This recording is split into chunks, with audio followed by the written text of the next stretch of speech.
Bismillahirrahmanirrahim. Assalamualaikum warahmatullahi wabarakatuh. Perkenalkan, saya Apoteker Angga Bayu Budiato Enfang. Saya merupakan salah satu dosen program studi farmasi Universitas Pendidikan Muhammadiyah Unimuda Sorong. Sebagai dosen, saya berkewajiban dalam melaksanakan Tridharma Perguruan Tinggi, yaitu ada penelitian, pengabdian kepada masyarakat, dan pengajaran. Izinkan saya untuk memaparkan salah satu dari tridharma tersebut, yaitu di bidang pengajaran. Adapun mata kuliah yang akan saya paparkan adalah mata kuliah manajemen farmasi, di mana manajemen farmasi sendiri merupakan mata kuliah wajib yang ada di semester 5 dengan bobot 2 SKS, dan mata kuliah ini juga nantinya menjadi syarat untuk mahasiswa semester 7 dalam melaksanakan PKL.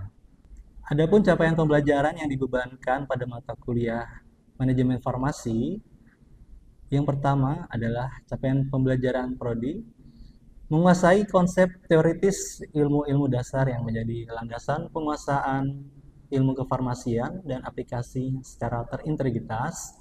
Yang kedua, CPL K4 mampu mengaplikasikan pengetahuan dalam bidang manajemen farmasi serta teknik komunikasi secara komprehensif. Adapun capaian pembelajaran mata kuliah atau CPMK yang dibebankan pada mata kuliah ini, yang pertama adalah menjelaskan konsep dasar manajemen dan prinsip-prinsip manajemen dalam pelayanan kefarmasian, menganalisis struktur organisasi dan peran apoteker dalam sistem manajemen di berbagai fasilitas pelayanan kesehatan, menjelaskan prinsip-prinsip pengelolaan sumber daya manusia, obat, dan keuangan di apotik dan instansi farmasi rumah sakit, menerapkan perencanaan dan pengendalian pengadaan serta distribusi obat sesuai prinsip manajemen logistik farmasi, mengevaluasi penerapan manajemen mutu dalam pelayanan farmasi, termasuk aspek audit dan kendali mutu. Yang terakhir adalah mengkomunikasikan rencana strategis manajerial dalam pengelolaan fasilitas kefarmasian secara profesional. Untuk deskripsi singkat pada mata kuliah manajemen farmasi adalah membahas tentang fungsi manajemen, perencanaan, pengorganisasian, pengarahan, pengendalian dalam bidang apotik, farmasi rumah sakit, industri farmasi, serta penerapan manajemen informasi sistem dan total quality management dalam farmasi. Dalam video pembelajaran kali ini, saya akan memaparkan salah satu dari pertemuan mata kuliah manajemen farmasi, yaitu pada pertemuan ke-13, untuk mengetahui dan memahami pengadaan sediaan farmasi, di mana pada pertemuan tersebut terdapat dua aspek penting. Yang pertama adalah perencanaan dan kedua adalah pengadaan itu sendiri, di mana mahasiswa diharapkan dapat mengetahui tujuan dari perencanaan dan pengadaan, kemudian apa saja metode yang dapat dilakukan dalam perencanaan obat, serta mahasiswa juga akan mengetahui bagaimana perencanaan obat dengan menggunakan rumus dan perhitungan yang disesuaikan dengan metode yang digunakan. Dalam perkuliahan, saya melakukan pendekatan melalui presentasi dan juga diskusi interaktif dengan mahasiswa yang dapat dilihat melalui video berikut ini. Assalamualaikum warahmatullahi wabarakatuh. Waalaikumsalam warahmatullahi wabarakatuh. Selamat siang. Siang, Pak. Jadi hari ini kita melanjutkan materi perkuliahan kita di pertemuan ke-13. Di sini kita akan masuk ke salah satu sesi dari manajemen logistik. Oke, tapi sebelum kita masuk perkuliahan, kita berdoa terlebih dahulu ya. Berdoa menurut kepercayaan, dimulai. Selesai? Oke. Pada pertemuan kali ini, saya akan menjelaskan terlebih dahulu terkait capaian mata kuliahnya. Jadi untuk pengadaan sendiri nanti ada dua sesi. Ini adalah pertemuan ke-13 dan nanti untuk sesi kedua di pertemuan selanjutnya. Untuk pengadaan sendiri, ini nanti ada dua hal topik utama. Yang pertama adalah perencanaan itu sendiri, dan yang kedua itu pengadaannya. Karena dalam pengadaan obat itu terbagi menjadi dua, perencanaan dan pengadaan. Nah, dan untuk hari ini yang akan kita pelajari adalah bagian perencanaan obatnya. Oke, di mana untuk perencanaan obat sendiri, materi yang akan kita pelajari adalah dari tujuan perencanaan obat, kemudian ada metode dari perencanaan obat, dan nanti ada juga studi kasusnya ya teman-teman ya. Sudah siap? Kita Insya Allah, akan siap, Pak. sedikit berhitung lah untuk siang hari ini. Oke, sebelum kita masuk ke materi perkuliahan, seperti yang sudah saya jelaskan bahwa dalam siklus pengelolaan obat terbagi menjadi 4. Yang pertama adalah seleksi, yang kedua adalah pengadaan, yang ketiga distribusi, dan yang keempat adalah penggunaan. Kita sudah masuk kepada siklus yang kedua, yaitu pengadaan. Minggu lalu kita sudah belajar bagian seleksi obat. Nah, kira-kira ada yang masih ingat apa itu seleksi obat? Saya, Pak. Oke, silakan. Baik, jadi seleksi obat ini adalah untuk menentukan jenis dan farmasi sesuai dengan kebutuhan yang telah ditetapkan. Baik itu meliputi pola penyakit, mutu, harga obat, efektivitas, keamanan, dan ketersediaan obat di pasaran. Oke, tepat sekali. Jadi minggu lalu kita sudah mempelajari bagian dari seleksi obat, di mana outputnya adalah kita mendapatkan sebuah produknya berupa formularium ya. Jadi pada seleksi di situ kita memilih kira-kira obat mana aja sih yang masuk ke dalam formularium di rumah sakit. Nah, karena produknya sudah ada nih ya, formularium, kan akan mubazir nih kalau tidak dimanfaatkan. Di mana formularium sendiri nanti di rumah sakit tersebut adalah rincian draft obat yang sifatnya wajib ya. Karena apa? Sudah masuk formularium berarti wajib untuk diadakan.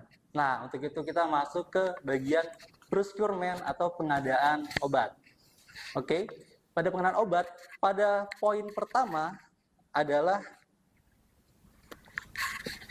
perencanaan. Dalam perencanaan obat sendiri, nanti ada beberapa hal ya yang akan kita pelajari. Sebelum ke situ kita lihat dulu perbekalan farmasi adalah sediaan farmasi yang terdiri dari obat, bahan obat, alat kesehatan, ada reagensia, kemudian ada juga dari radiofarmasi, dan ada gas medis. Itu adalah perbekalan yang sifatnya nanti akan kita adakan. Oke? Tapi sebelum masuk ke situ, kira-kira dari beberapa perbekalan farmasi sendiri, saya mau tanya deh, yang dimaksud dengan alat kesehatan atau contohnya, ada yang tahu contoh alat kesehatan? Saya, Pak. Oke, silakan. Baik, yang saya tahu itu ada tensimeter, kemudian ada stetoskop, sama ada termometer, Pak. Ya, tepat ya. Jadi alat kesehatan ini seringkali ini ya, keliru ya. Jadi kan harus bisa membedakan mana itu alkes dan mana itu yang bukan alkes, karena seringkali salah persepsi antara alkes dan bahan medis habis pakai. Itu saya sering temui. Untuk alkes yaitu alat yang digunakan untuk mendukung diagnosa. Oke ya. Tadi disebutkan ada alat tensi. Itu untuk mengukur apa? Untuk Tekanan darah. Oke, benar ya, untuk mengukur tekanan darah. Jadi itu yang disebut dengan alat kesehatan. Kemudian ada lagi di sini yang menarik, yaitu radiofarmasi. Atau baru dengar teman-teman semua radiofarmasi? Kira-kira ada yang tahu? Oke, silakan, Vina. Radiofarmasi adalah sediaan obat yang mengandung unsur radioaktif digunakan untuk diagnosa terapi penyakit kanker. Oh ya, itu kaitannya dengan kanker. Ada kaitannya juga dengan radiasi. Jadi untuk radiofarmasi sendiri itu adalah perbekalan yang sifatnya memiliki radiasi ya. Ada radiasi gamma dan lain-lain.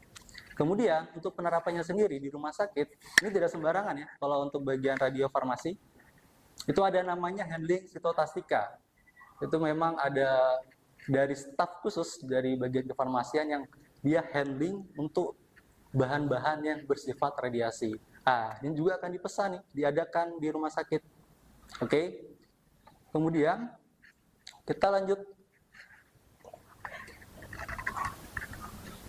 Kita masuk ke perencanaan obat ya. Di sini perencanaan obat merupakan proses kegiatan dalam pemilihan jenis, jumlah, dan harga perbekalan farmasi yang sesuai dengan kebutuhan dan anggaran untuk menghindari kekosongan obat. Oke, sangat penting di sini. Karena untuk kekosongan obat sendiri, jika terjadi, baik itu di pusat pelayanan kesehatan, kan ada apotek, puskesmas, rumah sakit ya. Jika obat itu kosong, itu akan efeknya, outputnya ke pasien. Jangan sampai pasien datang berobat, ada resepnya nih, resepnya ada ya, tapi obatnya tidak ada. Itu sangat-sangat sangat-sangat harus dihindari bagi pelayanan kesehatan. Oke ya. Untuk itu nanti dalam pedomannya ada beberapa aspek yang harus diperhatikan. Yang pertama adalah kita melihat dari doen. Nah, ada yang tahu apa itu doen? Saya, Pak. Oke, silakan Ririn. Jadi doen itu adalah obat esensial nasional yang berisikan obat terpilih yang paling dibutuhkan dan diupayakan tersedia dalam suatu unit pelayanan kesehatan, Pak. Oke, dia bersifat esensial, ada nasional, ada kalimat nasionalnya ya. Jadi sebenarnya doen itu disusun itu untuk negara kita, untuk Indonesia, oke. Doen dari pemerintah sudah menyusun daftar obat esensial. Dia sifatnya adalah obat yang benar-benar digunakan untuk kesehatan masyarakat di Indonesia. Itu ada draft, ada daftar obatnya. Oke. Kemudian yang kedua kita juga akan melihat dari formularium rumah sakit. Nah, ini sebenarnya ada kaitannya dengan materi sebelumnya karena kita sudah membahas seleksi. Untuk formularium rumah sakit, saya ingin melihat kira-kira ada yang paham terkait formularium rumah sakit. Saya, Pak. Oke, silakan. Jadi formularium rumah sakit itu adalah daftar obat-obatan yang disepakati dan menjadi acuan dalam penggunaan obat di rumah sakit, Pak. Oke. Formularium rumah sakit seperti yang teman kalian telah jelaskan, ini nanti fungsinya, ini sangat penting ya. Formularium rumah sakit karena sudah berisi obat-obatan yang nantinya akan dipesan di rumah sakit. Jadi tidak hanya sekedar dipesan nanti ya, tidak hanya sekedar dipesan dan diadakan, tapi juga peran penting dari farmasi, tenaga kefarmasian khususnya, untuk yang pertama, tentu kita akan mengadakan. Yang kedua, sosialisasi, ini penting, sosialisasi ya. Karena seringkali terjadi adalah, oke, formulir rumah sakitnya sudah ada, tetapi tidak disosialisasikan ke tenaga medisnya, terutama yang berkaitan dengan peresepan. Siapa yang meresep? Dok? Oke, dokter. Nah, jadi formulir rumah sakit kalau sudah jadi, itu harus kita sosialisasikan ke dokter. Karena biasanya akan ada perubahan ya, dari segi peresepan, dari diagnostik, kemudian dari obat apa yang diresepkan untuk penyakit tersebut. Nah, kalau tidak kita sosialisasikan, nanti dokternya tidak tahu nih, rumah sakit kita ini sekarang obatnya apa aja ya yang masuk formularium dan yang ada di IVRS dan di bagian instalasi farmasi kayak gitu. Kemudian nanti ada beberapa hal lagi, ada yang namanya standar terapi rumah sakit. Jadi tiap rumah sakit itu beda. Standar terapi rumah sakit berbeda. Mulai dari rumah sakit swasta, pemerintah, maupun dari tipe rumah sakit ya.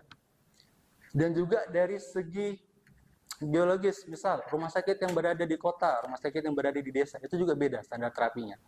Tetapi yang paling penting adalah untuk standar terapi itu outputnya adalah ke pasiennya. Itu dibuat, jadi gini, ada namanya terapi yang sudah kita contohkan, misal hipertensi. Dia obatnya apa sih lini terapi, first line terapinya? Oh, kita menggunakan captopril. Dan itu dibukukan di rumah sakit. Jadi setiap penyakit sudah ada obatnya apa.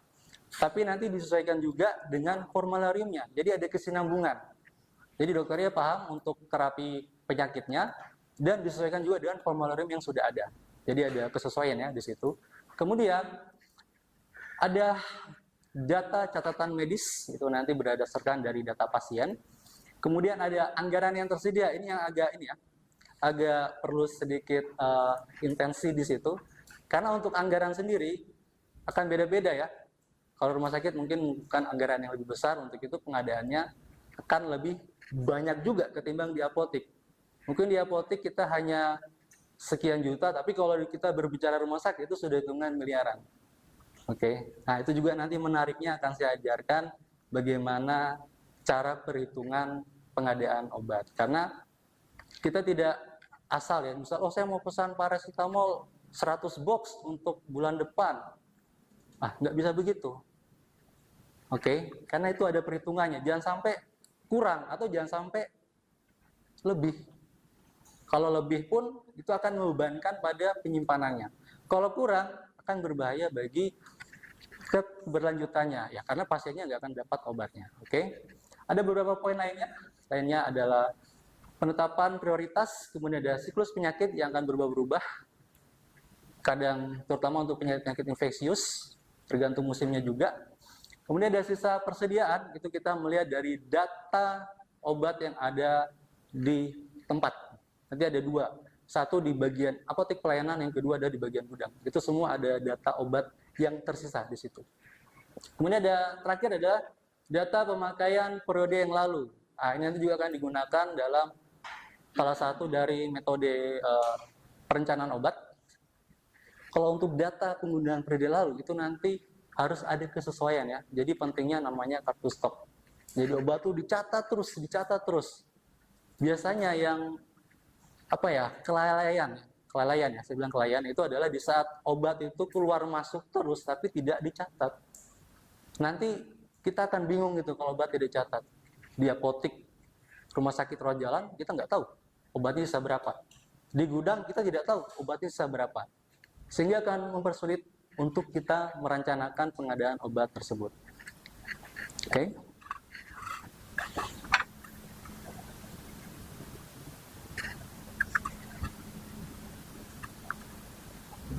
Sini dari tujuan perencanaan obatnya, yang pertama adalah mendapatkan jenis dan jumlah obat tepat sesuai kebutuhan. Jadi disesuaikan. Kemudian yang kedua, menghindari kekosongan obat, seperti yang saya jelaskan tadi. Jangan sampai pasien datang ada resep tapi tidak ada obatnya. Maka dia akan bingung tuh, saya mau cari obat di mana? Udah cari obatnya ke apotek lain atau ke tempat lain. Oke, itu jangan sampai terjadi. Poin ketiga adalah meningkatkan penggunaan obat secara rasional. Ini selalu digaungkan, penggunaan obat secara rasional. Selalu disosialisasikan. Kira-kira sebenarnya tujuannya apa sih? Kok harus rasional? Ada yang tahu rasional itu seperti apa contohnya? Ya, silakan. Jadi kalau obat secara rasional itu tepat obat, tepat dosis, tepat pasien, tepat waktu, sama tepat cara pemberian. Oke, berkaitan dengan ketepatan. Oke, ya, jadi salah satu disebutkan ada tepat dosis Pak, ada tepat penggunaan obat Pak. Oke, itu tujuannya adalah agar tercapainya pasien yang benar-benar mendapatkan pengobatan sesuai diagnosanya, dia benar-benar dapat sesuai obatnya, sesuai jalur pemberian obatnya, dosisnya, semuanya tepat. Ya, jangan sampai pasien itu dapat obatnya salah, penanganan diagnosanya salah, nanti ujung-ujungnya pasiennya tidak sehat gitu loh. Datang ke rumah sakit tujuannya hanya dua, sembuh dan meningkatkan kualitas hidup pasien. Itu tujuannya tadi, rasionalitas obat. Jadi meningkatkan kualitas hidup pasien tersebut. Kemudian yang poin keempat adalah meningkatkan efisiensi penggunaan obat. Jadi dalam perencanaan tersebut, jika poin-poin tersebut sudah terpenuhi, nanti kita akan masuk ke dalam bagaimana kita menentukan metode yang tepat untuk pengadaan obatnya. Yang pertama adalah berdasarkan morbiditas. Jadi morbiditas itu kita melihat dari pola penyakit. Ya, ada pola penyakit. Karena tiap-tiap tempat itu pola penyakitnya berbeda. Kita tidak akan bisa samakan, pola penyakit yang ada di Papua sama nih dengan yang ada di Jakarta, itu berbeda. Oke, akan berbeda sekali. Karena dari segi penduduknya beda, dari segi kebiasaan penduduknya beda, dari segi geologisnya beda, dari segi penyebaran penyakitnya beda. Banyak sekali faktor yang mempengaruhi morbiditas dari suatu penyakit. Beberapa hal yang menjadi pertimbangan dalam metode ini adalah jumlah pasien yang akan dilayani, jumlah kunjungan, kasus berdasarkan prevalensi penyakit. Jadi ada banyak sekali prevalensi penyakit, atau kira-kira daerah ini condongnya ke penyakit apa? Oh, daerah ini condongnya ke penyakit A, penyakit B, penyakit C. Saya mau tanya ini.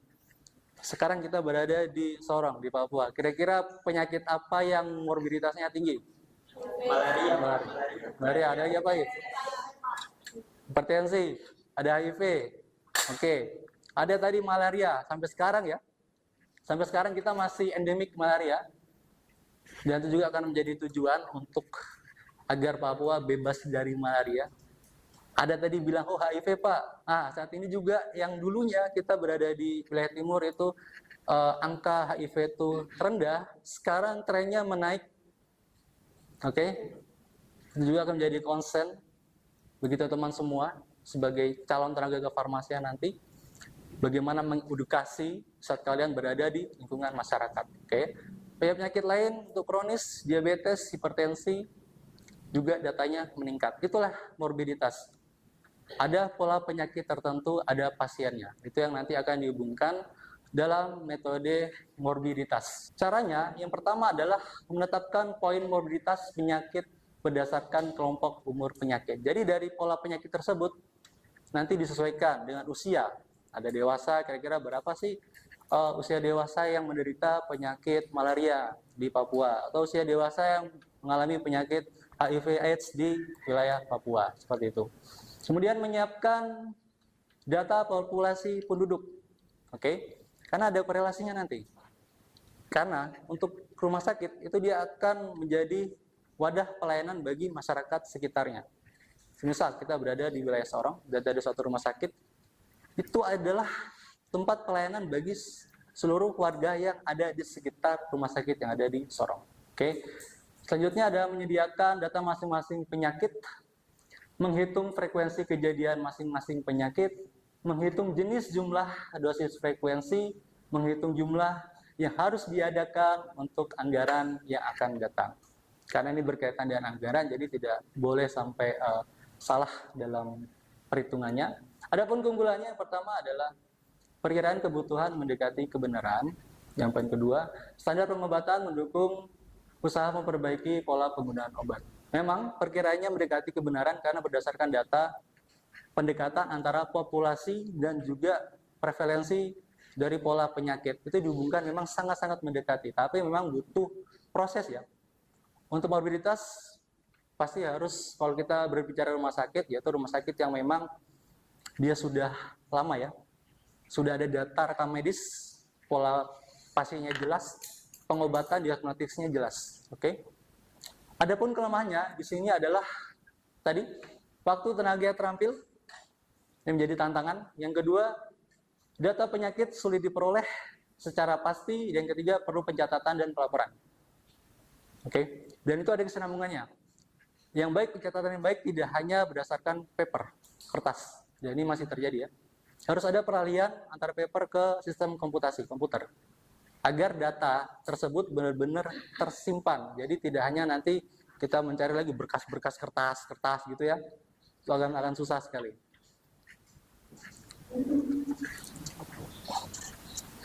Nah, ini adalah metode konsumsi ya.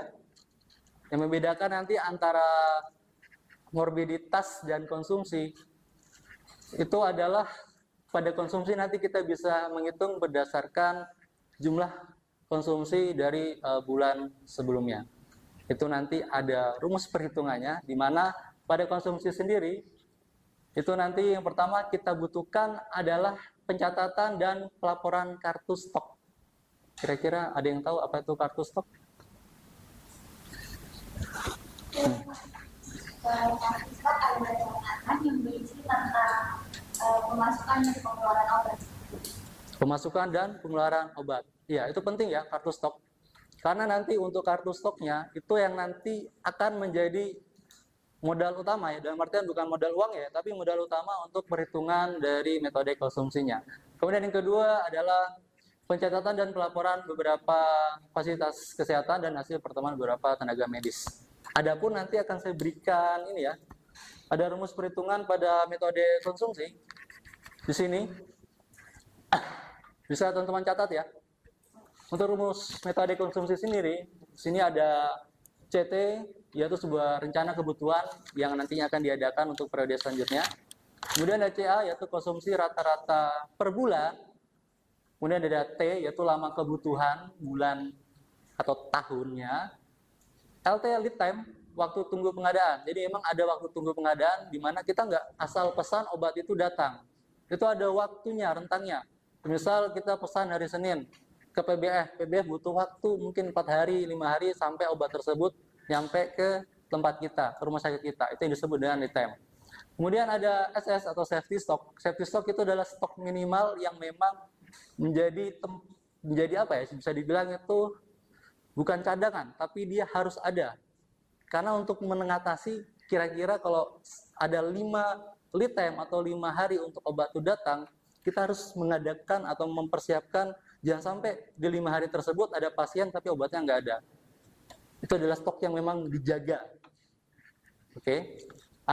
Dari sini nanti ada rumus lain juga, itu kalau kita berdasarkan semisal ada kejadian luar biasa, nanti ada tambahan safety stoknya sebesar 10-20%. Nah, dari rumus ini akan menarik kalau saya gunakan untuk studi kasus kita ya pada hari ini ya. Oke, karena rumus ini juga nanti ada soalnya juga. Karena begini teman-teman, untuk perhitungan metode konsumsi sampai saat ini masih masuk dan menjadi soal yang sering keluar berulang kali ya. Setiap periode UKI ya, setiap periode UKI masih selalu ada soal-soal yang berkaitan dengan perhitungan metode konsumsi. Oke. Untuk itu mungkin saya akan membuat mini group discussion pada kesempatan kali ini. Mungkin kita cepat saja, kita akan menghitung 1 sampai 3 karena hanya ada 3 kasus yang akan kita diskusikan. Mungkin dari sini. 2, 3, 1. 2, 3, 1. 1. Oke. Bisa teman-teman untuk membentuk circle. Oke ya. Sekarang kita akan lihat dari teman-teman dari rumah sakit. Coba dari tim rumah sakit kira-kira hasil diskusinya bagaimana? Saya persilakan. Makasih Pak. Oke, jadi Bapak dan teman-teman, untuk yang studi kasus yang kita dapat yaitu di suatu rumah sakit sedang membuat perencanaan pengadaan Antalgin tablet untuk kebutuhan bulan Juli 2025. Jadi di sini yang sudah kita kerjakan, teman-teman di sini satu box sama dengan 10 tablet dikali 10 strip sama dengan 100 tablet. Dan untuk 1 bulan, untuk di studi kasusnya di sini ada 18.000 tablet. Jadi untuk 1 harinya itu ada 600 tablet. Dan untuk waktu tunggunya di studi kasusnya di sini yaitu selama 3 hari. Dan sisa stoknya itu sebanyak 100 tablet. Jadi untuk rumusnya itu ada SS sama dengan CA kali LT sama dengan 3 kali 600 sama dengan 1.800 tablet. Setelah itu CT sama dengan CA kali T ditambah SS dikurang sisa stok sama dengan 18.000 ditambah 1.800 dikurangi 100 sama dengan 19.700 tablet dibagi 100 sama dengan 197 box. Oke, jadi di rumah sakit tersebut mereka memperoleh atau pengadaan yang akan diadakan untuk obat tersebut sejumlah 197 box. Itu untuk rumah sakit ya. Mungkin nanti akan berbeda dengan apa yang didapatkan di puskesmas maupun di apotek. Untuk yang apotek, mana dapat berapa kira-kira apotek? Untuk pengadaan obat di bulan depan itu didapatkan 525 tablet untuk apotek. Yang di puskesmas berapa? Kalau puskesmas kan kita menghitung untuk kebutuhan 11 bulan mendatang. Dapatnya itu 137 box. 137 box. Oke. Jadi ada ini ya, ada perbedaan antara rumah sakit, apotek dan puskesmas. Dimana tadi di apotek yang ini ya, paling sedikit ya, bukan dilihat dari jenis sedikitnya atau jumlah angkanya, tapi lihat lagi di mana tempat pelayanan tersebut berada. Karena kebutuhannya akan berbeda-beda, baik itu dari apotek, puskesmas, dan rumah sakit. Oke ya. Mungkin untuk pertemuan kali ini cukup sampai sini ya. Kita akan lanjut lagi di pertemuan di minggu depan. Assalamualaikum warahmatullahi wabarakatuh. Waalaikumsalam warahmatullahi wabarakatuh. Terima kasih Pak. Demikian tadi adalah video pembelajaran yang saya lakukan. Semoga bisa menjadi pertimbangan dalam penilaian salah satu dari Tridharma di bidang pengajaran. Wassalamualaikum warahmatullahi wabarakatuh.